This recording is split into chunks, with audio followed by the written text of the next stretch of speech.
Bisikan Dimensi.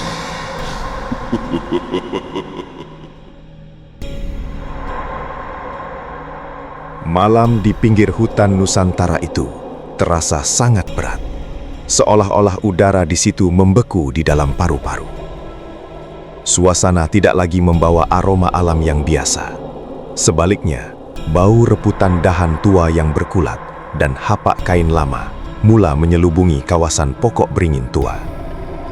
Dahan-dahannya yang besar melengkung ke bawah, seperti tangan-tangan gergasi yang sudah lama tidak menjamah mangsa. Di bawah cahaya bulan yang malap, bayang-bayang dahan itu menari-nari di atas tanah, seolah-olah ada sesuatu yang sedang merayap dalam diam. Di celah akar yang berselirat, Sarah terbaring kaku. Tali nilon yang mengikat tangannya sudah meninggalkan bekas merah yang pedih, mencengkam kulitnya setiap kali dia coba meronta. Dia hanya mampu memejam mata, tidak mau melihat wajah tiga pemuda, Samad, Jo, dan Man, yang sedang ketawa di hadapan timbunan harta rompakan mereka. Bagi mereka, Sarah hanyalah mangsa yang sudah tidak berdaya, satu trofi untuk nafsu serakah mereka malam itu. Dah, jangan fikir pasal betina tu dulu, dia tak akan lari mana, kata Jo dengan nada kasar sambil mengeluarkan sekotak daun teruk dari saku celananya. Dia membahagikan kart di atas kain buruk dengan kasar. Tangannya sedikit menggigil, bukan karena takut, tetapi karena teruja dengan kemenangan haram mereka.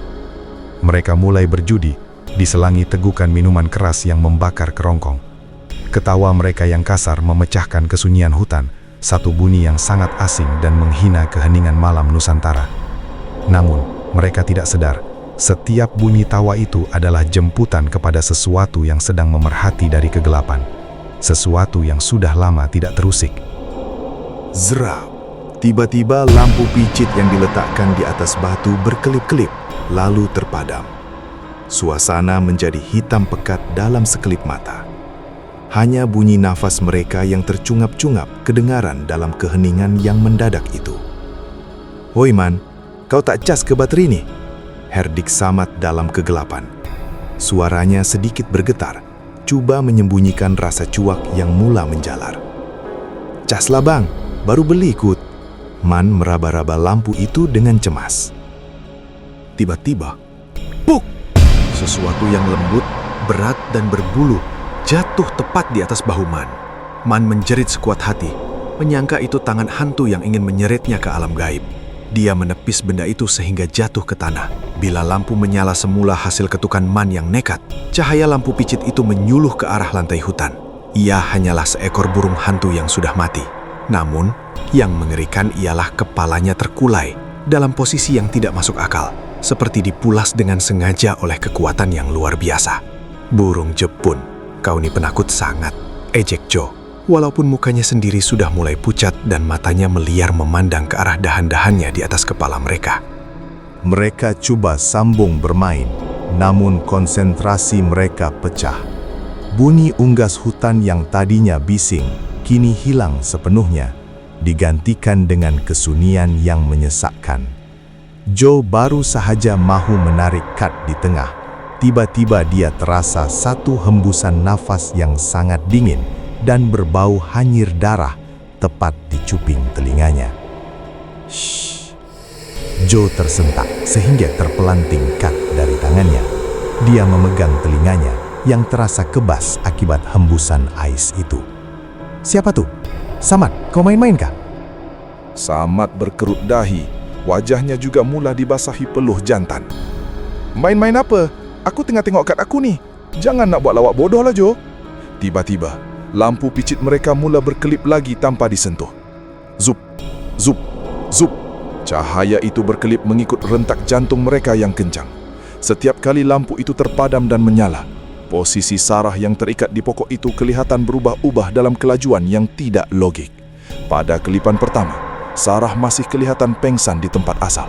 Namun pada kelipan kedua, ada sehelai rambut hitam yang sangat panjang menjalar dari atas dahan pokok, perlahan-lahan menyentuh bahu Sarah. Dan pada kelipan ketiga, bulu roma mereka tegak sepenuhnya.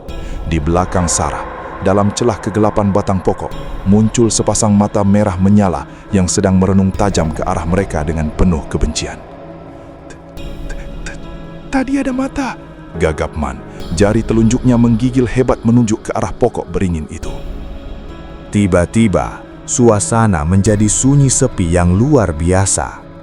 Angin yang tadinya menderu, kini mati sepenuhnya. Sebagai gantinya, satu bau bunga melati yang sangat pekat mula menyerbak, memenuhi ruang udara sehingga menyesakkan dada. Sret! Satu tiupan angin kencang yang datang secara tiba-tiba dari arah bawah tanah menerbangkan semua daun teruk mereka ke udara. Dalam kekalutan daun yang berterbangan itu, cahaya lampu picit mereka tertumpu pada satu susuk tubuh yang berdiri kaku. Di situ berdiri seorang wanita. Wanita itu seolah-olah muncul dari dalam bayang-bayang pokok itu sendiri. Kulitnya seputih pualam, berkilau di bawah cahaya remang hutan. Pakaiannya serba putih, bersih tanpa sedikit pun kekotoran. Rambutnya yang hitam pekat beralun lembut, menutupi sebahagian wajahnya yang luar biasa cantik. Joe, Samad, dan Man terpaku. Nafsu mereka yang tadinya padam dek ketakutan, kini membuak semula dengan lebih gila melihat kecantikan yang menghipnotis itu. Adik, buat apa kat sini? Joe melangkah setapak ke depan, air liurnya ditelan rakus. Wanita itu tidak menjawab. Dia hanya memberikan satu senyuman yang sangat manja, namun matanya tetap kaku, tidak berkelip sedikit pun. Dia mula melayang perlahan ke arah mereka. Kakinya hanya beberapa inci di atas tanah, tanpa memijak sehelai daun kering pun. "Abang, boleh join main sekali?" Suara wanita itu kedengaran seperti melodi yang sayu, bergema tepat di dalam kepala mereka. Joe sudah tidak sabar. Dia menghulurkan tangan untuk menyentuh dagu wanita itu. Namun, sebaik sahaja kulitnya bersentuhan, dia menjerit kecil. Ia bukan kulit manusia, ia terasa seperti ais yang membeku.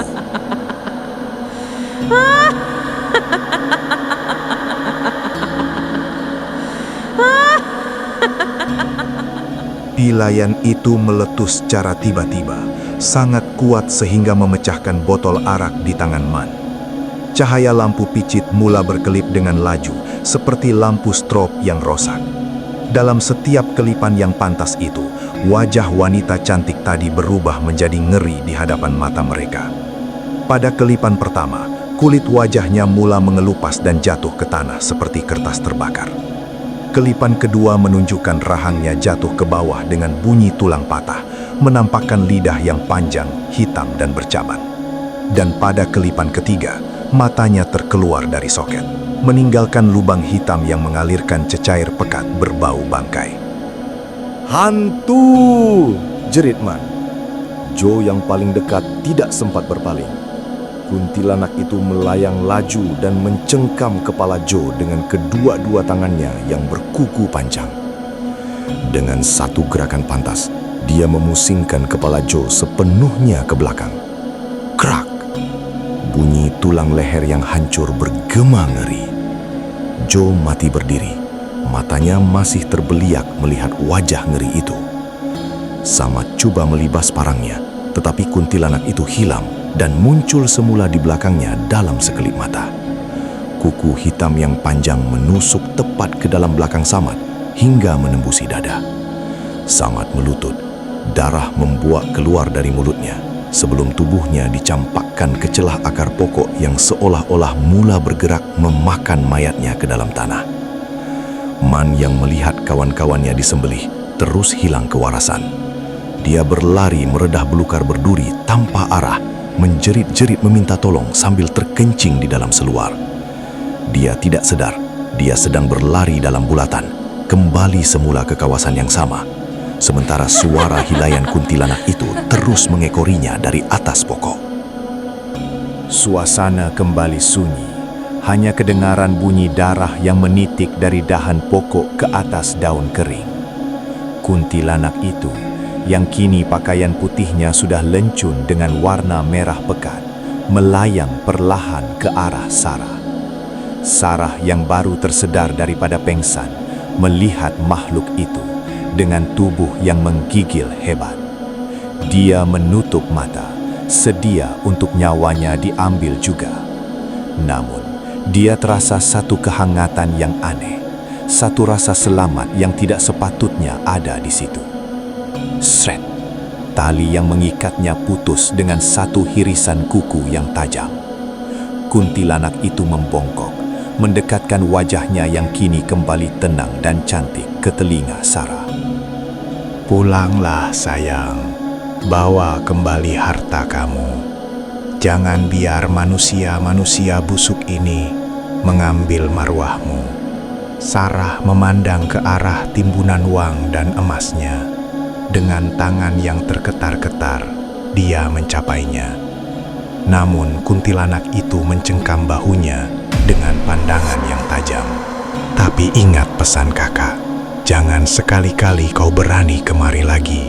Darahmu pula yang akan jadi makananku. Sarah melarikan diri sekuat hati ke arah cahaya lampu jalan di kejauhan. Dia tidak menoleh lagi. Walaupun dia selamat, dia tahu bahwa di dalam kegelapan Nusantara ada satu entiti yang akan sentiasa menjaga mereka yang tertindas dengan cara yang paling ngeri dan adil. Di belakangnya, sayup-sayup kedengaran satu hilaian terakhir yang panjang. Tanda pesta malam itu benar-benar telah tamat. Bisikan Dimensi.